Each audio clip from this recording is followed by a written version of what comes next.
Mag-abroad muna tayo ngayon, this time sa makasaysayang lugar. May masasarap na pagkain at tanawing pang-postcard. Ito ang bansang Vietnam na dapat niyong maranasan. Nasa hottest list sila ngayon bilang isa sa pinakapaboritong pasyalan. Paraiso sa lupa kung ito ay bansagan. Bakit nga ba? Vietnam, sarap mong puntahan. Heaven on Earth. Mula lupa, dagat, hanggang himpapawid, lahat malaparaiso ang karanasan. May tulay na hawak ng mga higanteng kamay. Maiinggit ang lahat sa sightseeing ng napakagandang view ng dagat at mga bundok sakay ng sosyal na barko. Meron ding nagliliwanag na lugar dahil kaliwat kanan ang diilaw ng mga parol. At humanda na mapawaw sa nakakalulang sasakyang nakasabit sa kalangitan. Lahat yan, paraisong papasyalan natin sa bansang Vietnam. Pagkatapos ng halos 3 oras na biyahe, eto na tayo sa the best place to experience Bakasyon Grande, ang Danang. Ang #1 destination dito, saan pa ba kung hindi sa Bana Hills. Isa pa ring paraiso dito sa Danang, ang Bana Hills. Nagawa ng mga Pranses noong taong 1919 na ngayon, isa na sa mga top holiday destinations ng mga lokal at turista dito at malalaman nyo ngayon kung bakit.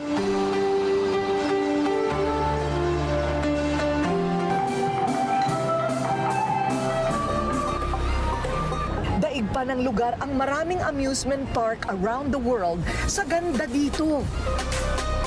Gusali na tila katedral sa laki. Ang Central Fountain dito, paboritong hangout area ng lokal at mga turista. At ang temperatura, naku, daig pa ang Baguio City sa lamig. Pero ang hindi dapat palagpasin ay ang pagsakay ng cable car. Ang taas na natin! Punong-puno ang mga cable cars dito. So bago natin lilibutin ang mga paraiso ng karagatan at lupa ng Vietnam, ay dito muna tayo sa Himpapawid. Hawak lang naman ang cable car ng Sun World ang record sa buong mundo sa pagiging longest non-stop single-track cable car.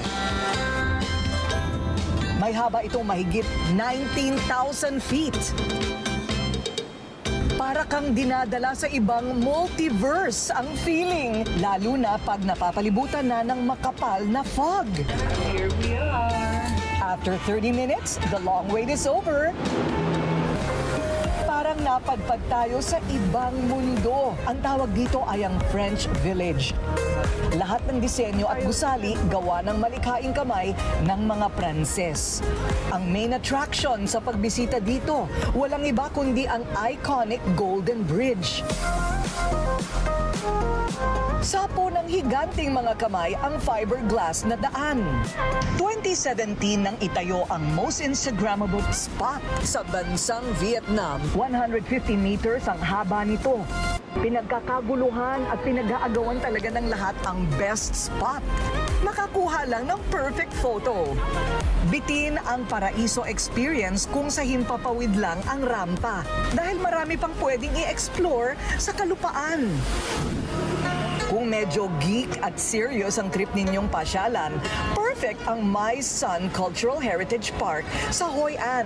Makikita na kahit sa modernong panahon, niyayakap pa rin ng mga Vietnamese ang kanilang kasaysayan. Isa ito sa UNESCO World Heritage.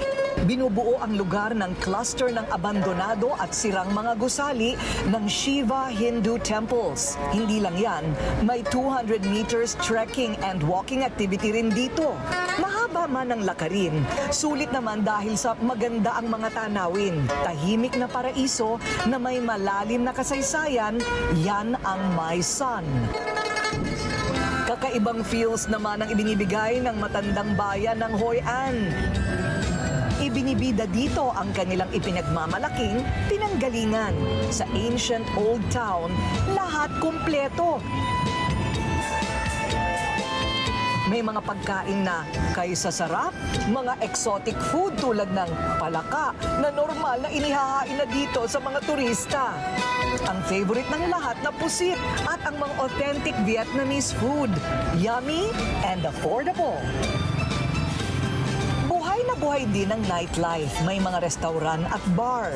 Pero ang exciting part, ang mga lantern o mga parol na ipinagmamalaki nilang gawang lokal. Ang pangunahing kabuhayan dito sa Hoi An, dito sa Vietnam, ay ang paggawa ng kanilang parol, Vietnamese style.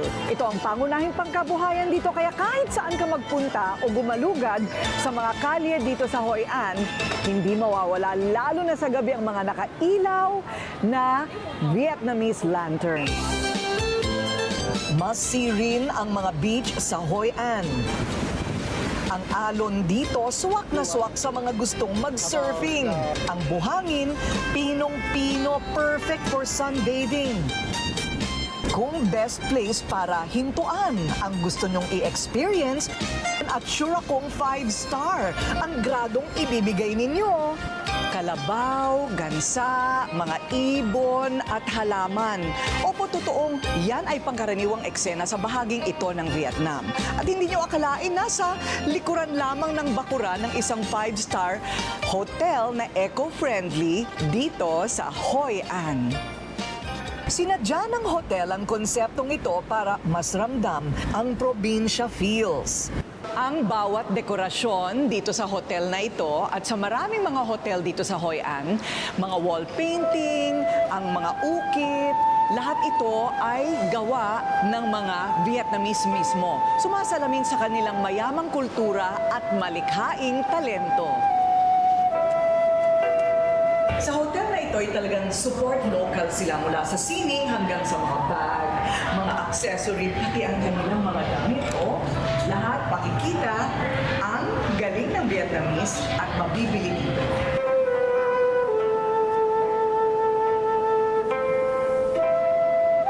Pinaghalong luma at bago. Yan ang Vietnam at yan ang ipapa-experience sa atin ng Little Oasis Hotel and Spa dito sa Hoi An. Ang disenyo ng hotel, daig pa ang palasyo sa ganda, hindi ba? Open area ang gitnang bahagi ng hotel. Napapaikutan ng mga paintings na sumasalamin sa kwento at kabataan ng mga batang Vietnamese. Ito ang pinakamagandang pwesto para sa pagkuha ng mga selfie at mga vlog. Pagpasok naman sa mga kwarto, naku, mapapasana all ka sa ganda. At ang catch, sa veranda, kita ang malawak na bukirin at ilog ng Hoi An.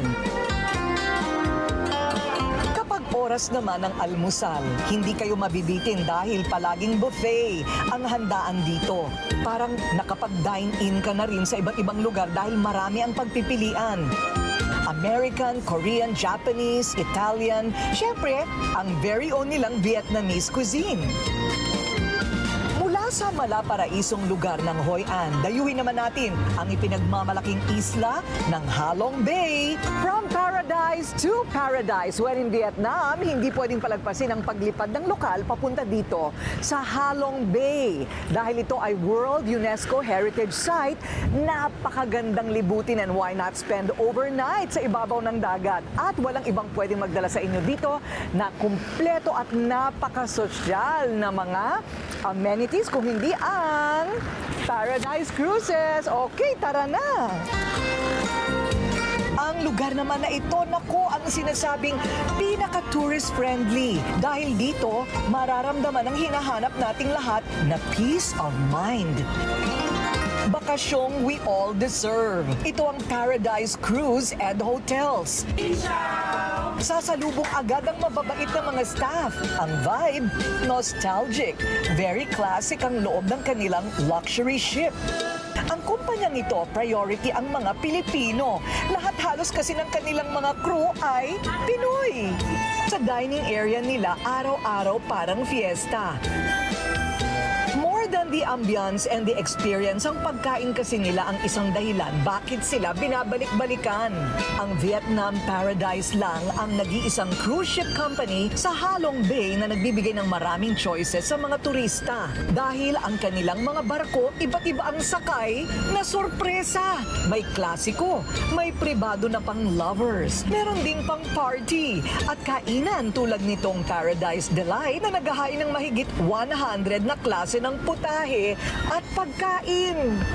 All the food in Paradise we choose from the best seafood, the best beef, the best chicken, and also the best ingredient. We serve fine dining menu, fine dining Western menu with the lobster, with the beef, with the fish and chicken. Have the good service, good food, and of course the good view in Halong Bay. Ang kanilang mga kwarto naman dinaig pa ang Titanic sa pagiging world class. At kung chill and dine naman ang hanap ninyo sa gabi, may roof deck sila kung saan may jacuzzi, bar at jamming session. Speaking of jamming session, dito sa kanilang grand piano area, ang party place. May singer, dancer, maging ang mga foreigners, hataw sa sayawan kapag gabi. And count us in! Sa umaga naman, island hopping ang kanilang hinahaing activities. Ang stopover ng barko sa T-Top Island. Malamig ang beach, pero ang mga bumibisita, deadma. Sige lang, langoy sa dagat. I'm swimming because I think it is once in a lifetime, and I really feel good at this place. You know, it was cloudy, but now the sun is a little bit coming through the clouds, so I'm enjoying the place. Halong Bay is an amazing place. It's really beautiful. Sa saya at ganda ng mga tourist destinations na ito, siguradong bawat libot, ikot at pasyal, worth it. Sabi nga, we only live once, kaya enjoy na natin hanggang kaya pa. At sa lugar ba naman na nakahain sa ating harapan tulad ng paraiso sa Vietnam, matitiis nyo bang hindi ito puntahan?